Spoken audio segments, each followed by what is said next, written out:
So I'm going to do something a little bit different. We have a lot of very well done slides and things today, lots of facts and figures and the like, and I thought I might change it up a little bit. And I'm going to tell you a story. What I like about today is the fact that there has been great congruence between all the different speakers. I'm hearing themes about partnership, about changing how we do what we do, about the importance of innovation and entrepreneurship. And that all ties in very well with what I'm going to talk about here. From tar to startup is perhaps a confusing title, and I hope by the end of it, it'll be clear. Innovation and entrepreneurship is the coin of the realm these days, and we focus a lot on this when we talk about students. We talk a bit about industry, but we often skip talking about teachers as entrepreneurs. And in fact, if you directly address a room full of teachers and you say, how many of you are entrepreneurs? Very few will raise their hands. They'll say, well, I'm a teacher. Entrepreneurship is something to do with business or perhaps an NGO. That's not what we do. And I think that's something that we want to change for a couple of reasons. One, students need to see entrepreneurship in action, and teachers are models for this, or can be. And we also want to have increased professionalism, and entrepreneurship as a lens is one way of doing that with teachers. So as leaders, what we want is reflective practice. And when we say reflective practice, what we mean is informed practice that is responsive to the needs of their kids. Now, we give teachers time and training. We hope that they're going to be informed by the current literature. We hope that they use data in some sort of meaningful way. And yet, if we don't give them the training, if we don't give them the support to achieve this, what will happen is a bunch of half steps that can in some ways be worse than nothing. So, how many of you have had an amplifier in your schools? Amplifiers, say, at my previous school. There's nothing necessarily wrong with relying on past experience, except that that experience is very much contextual and it relates to you. It's not always directly portable into your current context. And it is, instead of relying on literature-informed practice, it's, well, this worked for me before, I think it might work now, good enough. And it allows you to sort of take a break or stop instead of pushing yourself a bit further. And I can't speak for all of your schools, but I'll say that in the schools that I have had a chance to visit, when somebody begins with, at my previous school, eyes tend to close, ears tend to close, sometimes eyes tend to roll, and people are not as interested as they could be. And that, I think, is because people think, well, that's great for there, but what does it have to do with here? Another character that we sometimes see in schools is the bludgeon of best practice. Best practice is an appeal to authority, where you essentially try to shut down conversation. Best practice according to whom? What we want to see, instead of sort of shutting down conversation with best practice, which is another way of saying, I know better than you, and I'm going to bonk you on the head with it, is we want conversations to be opened. We want conversations to be supported and developed. And the best practice bludgeon is something that should, hopefully, be consigned to the rubbish bin. Moving along the continuum, we have research says. Well, you know, research says blah, blah, blah, blah, blah. This is yet another appeal to authority. The implication is, I've done my research, you haven't, and therefore, I know better than you what ought to be done.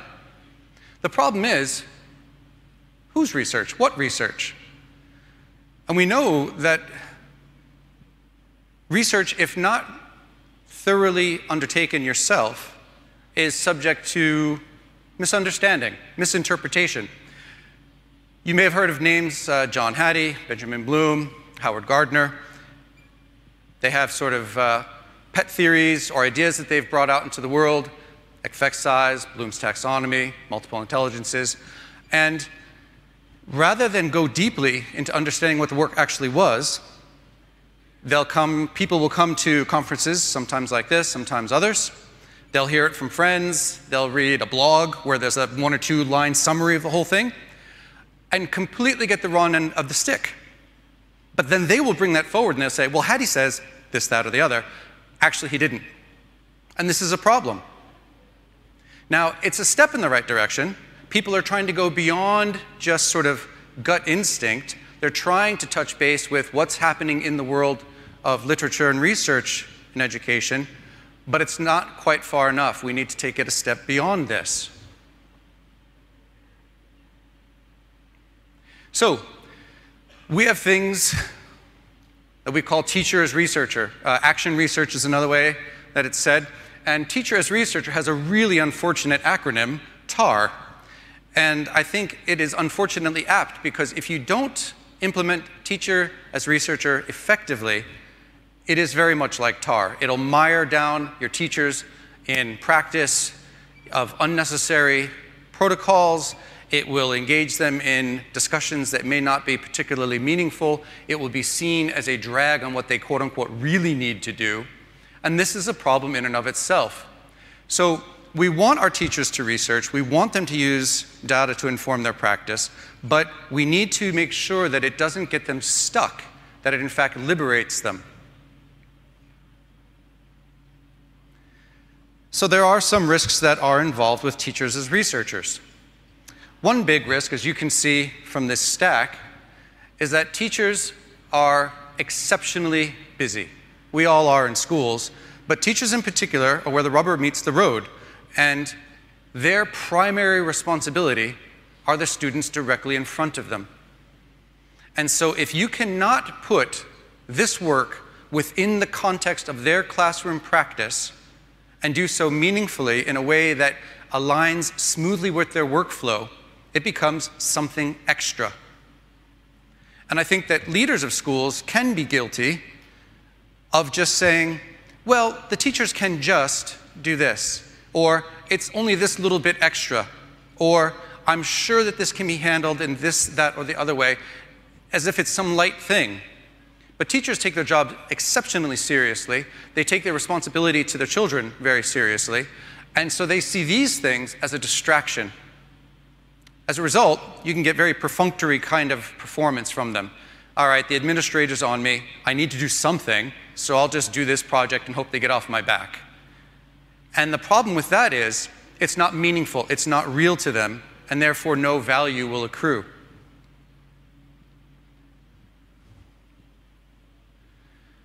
What I'd like to propose is a partnership in practice.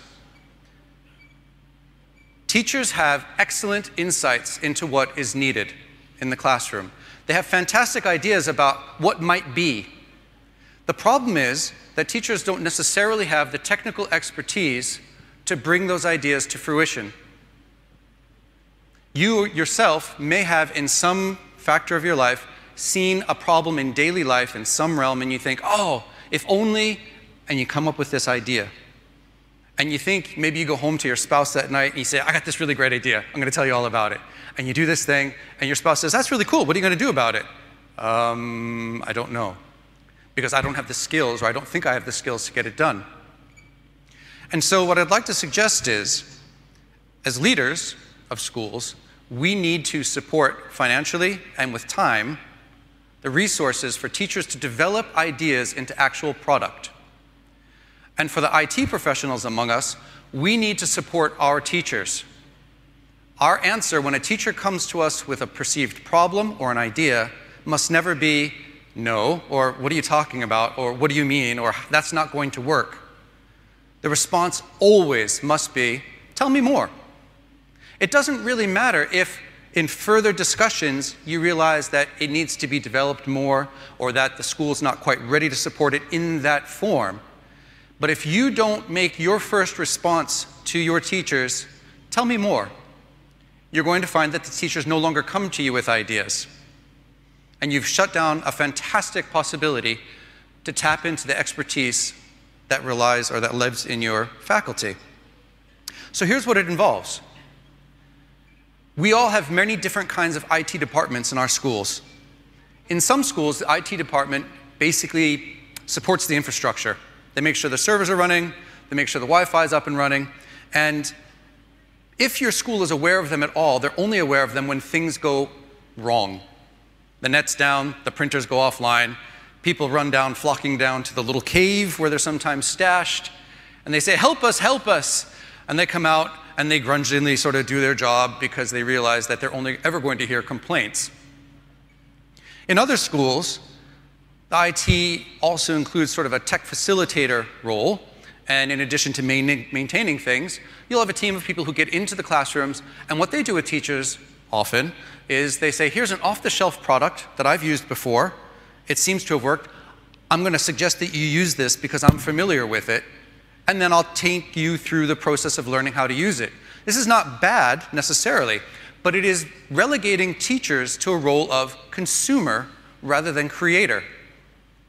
If we expect our children to move from consumption to creation, we need to model that for them, and the teachers are the best placed people to model that.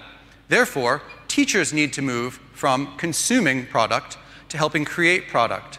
Now that could be modifying, or it could be creating from scratch. You can imagine though, if you went to your faculty and you said, I want you to create a suite of digital tools, they would either laugh or run screaming. You might have one or two who go, okay, I'm with it. But if you said to them, I want you to identify problems or ideas that you have to make learning improve that involve technology in some way, and we'll take care of bringing that thing into reality for you, you'll find that you get far more uptake from the teachers. But of course, it's a heck of a responsibility because what you undertake, you need to actually complete, or else you lose the faith of your teachers. It isn't necessary for you to do a huge project. In fact, I would suggest that you start small and go for the small successes. It could be as something as simple as helping your teachers understand how to create powerful forms to collect data to use with their kids. That data then becomes the intervention that is the subject of their teacher's researcher project. If you want to move beyond that, though, you can do things like creating Google Chrome extensions. The skill needed to create extensions is not that great. Your IT team, if it doesn't have it already, can generally develop this. When you do this sort of thing, you want to be very public about it.